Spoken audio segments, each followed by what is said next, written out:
Hey y'all.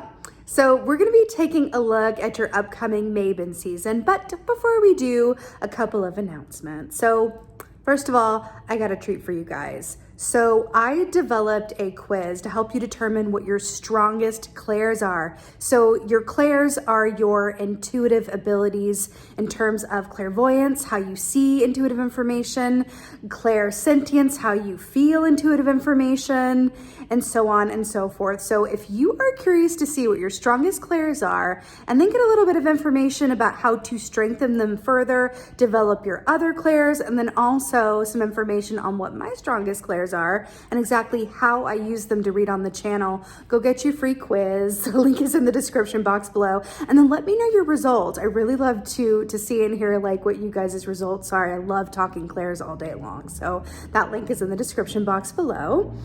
Secondly, I reopened availability for personal readings. I sold out of the first round that I opened up a couple weeks ago, so I put some more availability up, and once those go, I'm gonna have to shut it down, and then hopefully I'll be able to do it again sometime in the future, but I never quite know when. So I love connecting with you guys personally, so if you guys want to sign up for a personal reading, that also, you guessed it, is a link in the description box below. I look forward to connecting with you.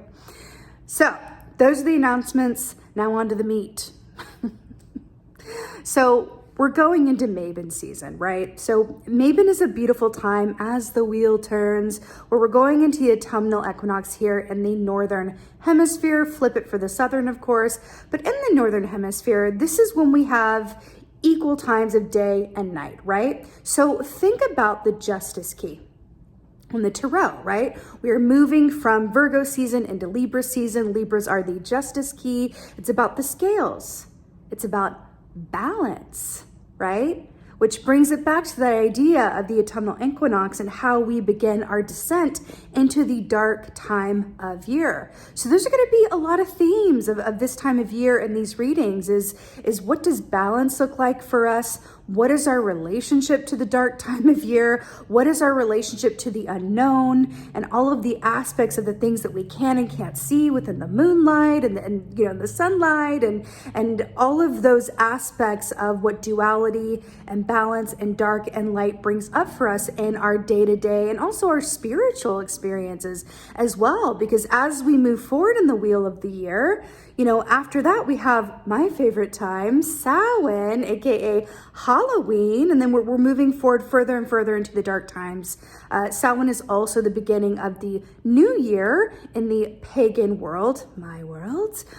So it's a really beautiful time where this is, beginning with Mabon. It's a lot to be excited for. It's a lot to look forward to, and also I find it's a really beautiful opportunity for us to take a really healthy inventory of how we're doing, right? We're going into the last quarter of the year. How are we doing? How have we achieved balance? How are we feeling, right? How can we adjust our equilibrium or just observe our equilibrium, right? And move forward with an energy that feels balanced and grounded and inspired through the rest of the year, right? It's kind of like a, like a last call for the last quarter of the year before we're going into January and we're in a new numerical year. So it's a beautiful opportunity to really take stock and really ask those questions and really consider our relationship to what is seen and unseen. So with that being said, let's go ahead and take a look at your upcoming Mabon season. Hey Geminis, how y'all doing? We're gonna be taking a look at your Mabon season here.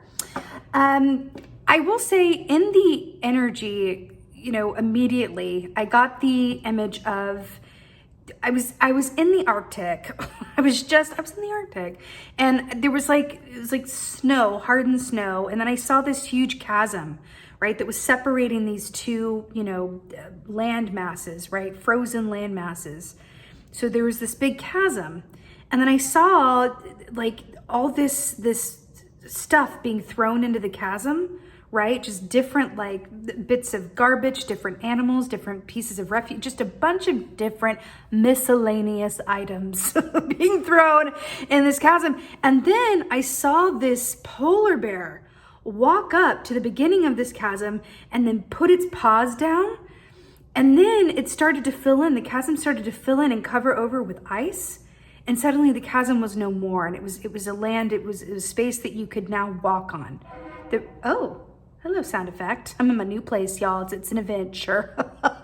It's a soundscape adventure. So it's interesting because when I think about polar bear energy, they're also known as what? The way makers, right? There's something, or the way showers, way makers, there's something about, I do feel like that something coming through for you is that aspects of your journey or your path or your inner work or whatever this is for you, especially if family is involved in any way, because polar bears are also about family unit or shared purpose with a group. Anything that has felt delayed, troubled, a lot, overwhelmed, anything that has not felt quite sturdy or grounded or like the way is clear, right? I do feel like the Spirit is coming in to say, what are you willing to let go of and compromise on in order to fill in that chasm and clear the path for yourself and be your own waymaker? You have the power to do this. The polar bear is coming in and going like, here you go. Here's all the power and strength and protection that you need. But it is going to require that you throw some stuff down that chasm. Things that might be important to you. Things that might seem fair to you, you might have to compromise on. Things that you may not really want to let go of, but you know that it's for the greater good. You may have to sacrifice something that's important to you in order to care for someone else, or in order to move things along, or in order to give to yourself. You might have to disappoint someone else. There's something about this where the path is made clear or opened or formed because of what you're willing to give up for it. I know that sounds a bit like, oh, okay, a bit intense, but it's interesting how it's coming through. Let's go ahead and get your animal energy. Oh, who else got this? Aquarius got this. Aquarius got this.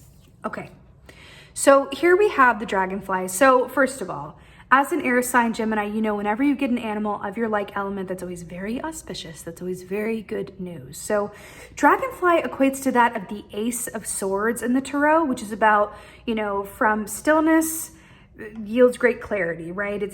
We are still, and suddenly we have, you know, a clear path to insights, solutions to problems. This is also about writing. This is about contracts. This is about, you know, communication that is absolute or significant in some way. You know, the fact that I was seeing like sacrificing things in order to make the path clear, I do feel like this is kind of holding hands with this, and you are going to know what to do. When the time comes, you're going to know what to do. It's like, I know what I need to do in order to kind of pave over this chasm, or move things forward, or simplify things for myself, or you're going to know what to do. You know, with the dragonfly energy there as well, because that, you know, blue triangle is the alchemical symbol for water. So I like that that's coming up for you here as well. Dragonflies, of course, are water and air. They hold both of those elements within them. And I do feel like there's something about that as well that says like, no, really, you're going to know what to do. But there's also an aspect of this of Archangel Michael energy coming in, because he has a similar symbol of the blue triangle. And because I'm hearing that because I'm looking at the polar bear, right? And they're very similar energies. Archangel Michael is the patron saint or angel of those who are, you know, cops, firefighters, you know, EMTs, who have high risk, you know, jobs, you know, to serve others, but it's a high risk situation where it's that kind of like, I'm putting myself like fire people, putting myself in harm's way in order to help other people be safe, right? So there's something coming in with that about self-sacrifice. Coming through with this for you, and it feels like a real adult moment where it's like, wow, but it feels like you're going to know what to do, and you're going to see that sometimes what you're willing to sacrifice directly dictates your path forward. And if you think about a lot of like movie tropes or story tropes, the hero's journey, that's always a part of it. They always got to sacrifice something or make a hard choice, and I feel like that's coming through for you in this context. But oh wow, it feels really good. Would you look at this? Would you look at these polar bears that just came out for you? Really strong energy in this reading. Okay. Wow. Okay, so we got the High Priestess coming in for you, major arcana here. So this is really brilliant because remember how we were talking about you're going to know what to do. High Priestess is about knowing what to do, having access to your intuition, having access to secret knowledge, your subconscious and insights that are very valuable, but that you can only access either through dream time, which also equates to dragonfly energy, or through quiet contemplation or deliberate, voyaging into the aspects of your subconscious or self that you may not be able to access just going through your everyday life. This is a very intentional act with this bat here hanging upside down. This always reminds me of a bit of Hanged Man energy as well in this particular deck, which is about taking the time out to flip your perspective and see something clearly. But because it's with the High Priestess, I'm getting it's taking time out to flip your perspective and feel the truth of something. You're feeling the way forward. Nine of Swords with these two polar bears here. And we have, we have the papa or mama bear here, and then we have the baby bear. And remember, we had talked about the family or ancestry as well being an aspect of polar bear energy. Now, Nine of Swords, traditionally speaking, is about nightmares. It's about not sleeping well, but it's also about dreamtime messages.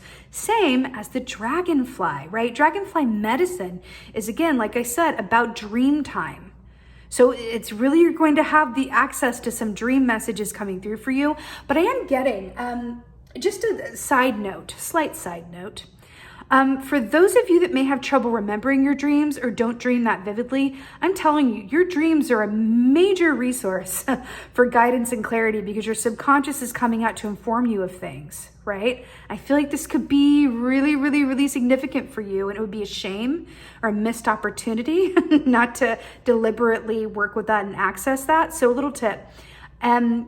Before bedtime, it can help to set an intention, right? Like just before you go to sleep, I will remember my dreams, or when I wake up, I will have clarity around this, right? And then before you go to sleep, it really helps if you have some like kind of a clean space going into sleep time, right? So not, being on your phone, not talking to someone, not playing games, not whatever it is, like really going into a quiet space before you sleep and clearing your mind of clutter so you are setting the stage, darling, for dreamtime messages to get through to you. And it doesn't have to fight through the same kind of mental debris that it would, otherwise. There's something about that that's really coming through for you. But I also see the way that the polar bear is looking to the past, right? Looking over here to the High Priestess, I keep hearing it. You're going to know what to do, but it's really important to stay connected to your feeling around things and really clear out that mental clutter to access that knowing. Because let me let you in on something. We always know what to do. It's just a lot of the times we have a lot of mental clutter and debris and stress and anxiety and sadness and chores and jobs and obligations and all of these things that really clutter up that windshield, right? We're just trying to clear our windshield so that you can see your path ahead and there's a clarity that's available to you, right? It feels incredibly important, incredibly important.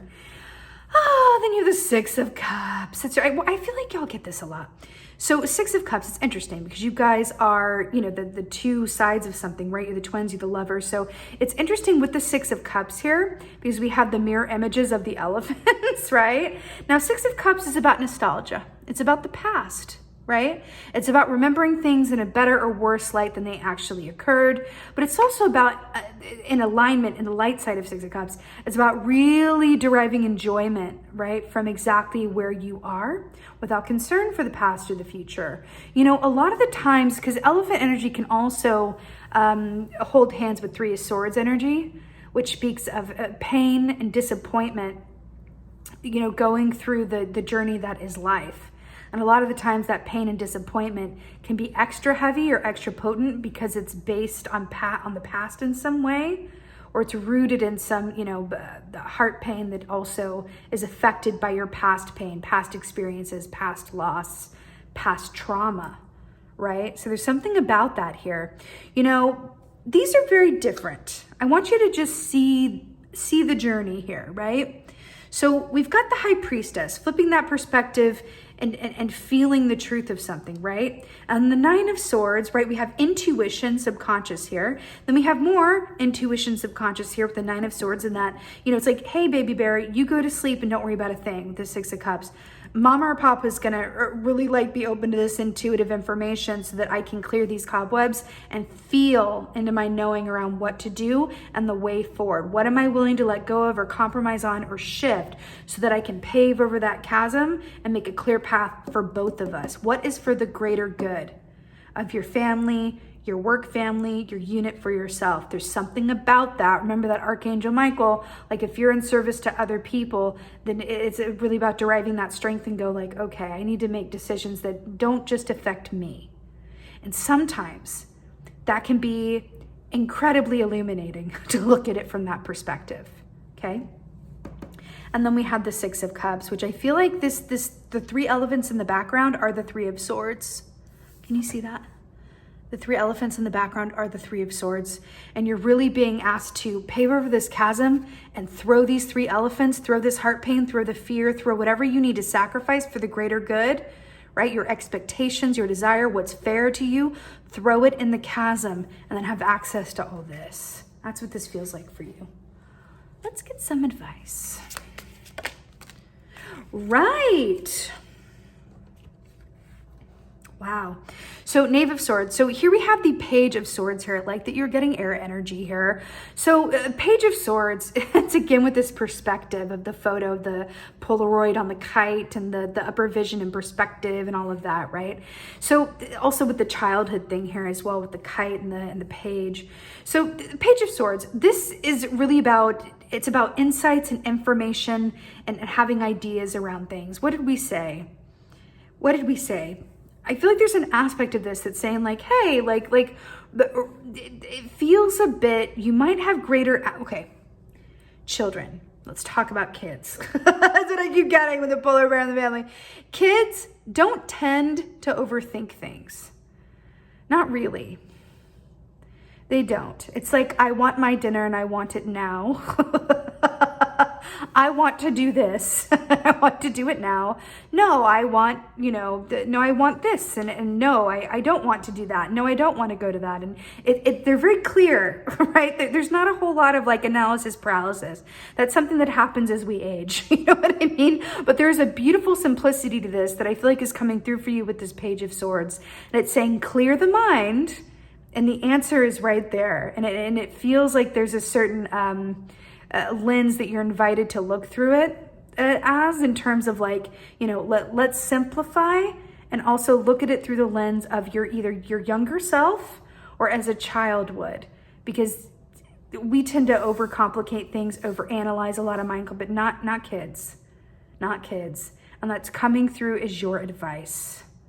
It really, really is. They have a way of seeing the world and seeing things that is not obstructed by, the past experience, past pain, obligation, fear, anxiety over the future. So I'm hearing to really feel it and see it through an unobstructed lens of the truth that is available to you on the other side of, the debris, right? Let's get an oracle. Let's get oracle for Gemini. Oh, beautiful. Something else that I'm getting with the Page of Swords here. This fairy energy here with the flowers, I'm also hearing that there's help available to you. If only you allow yourself to be aware of it and receive it. So I'm hearing, don't be afraid to ask for help as well. Ask for assistance. And then also allow yourself to be a child, to be in that present moment and move away from some of this, because you deserve to be that sleeping cub as well, right? So I'm also hearing to balance a lot of these choices and decisions and time period with your own joy and your own happy perspective and the simple pleasures of life.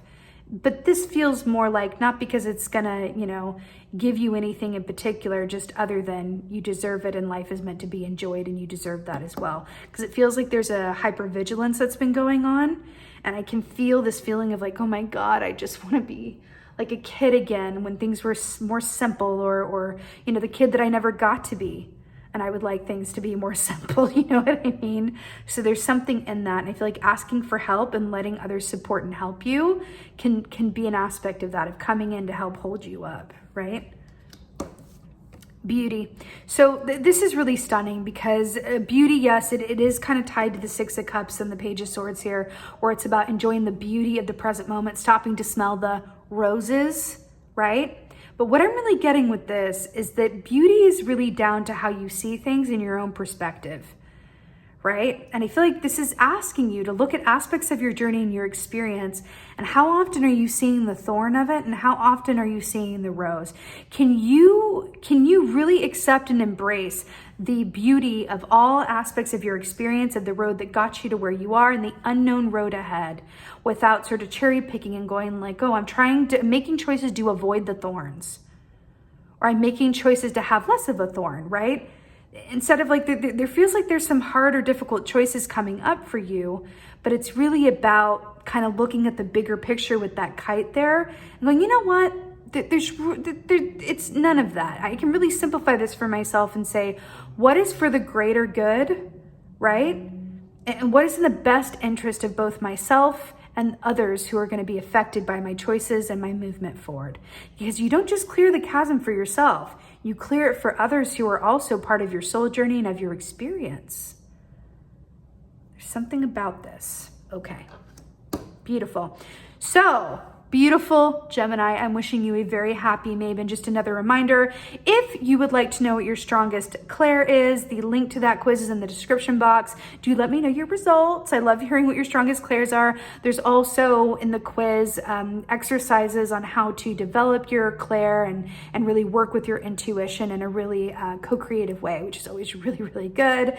And then also, I did open up more personal readings. I'm not able to offer them that often, but I'm in a spot where I can do them right now. So I opened up more after selling out. If you would like a personal reading, that link is also in the description box. I so hope this helped and resonated. I'm sending you so much love. Please let me know in the comments below what you think. How do we feel about polar bears? Like, share, and subscribe. I would so appreciate that. And with that being said, just thank you so much for being here.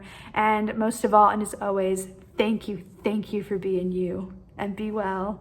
Until next time.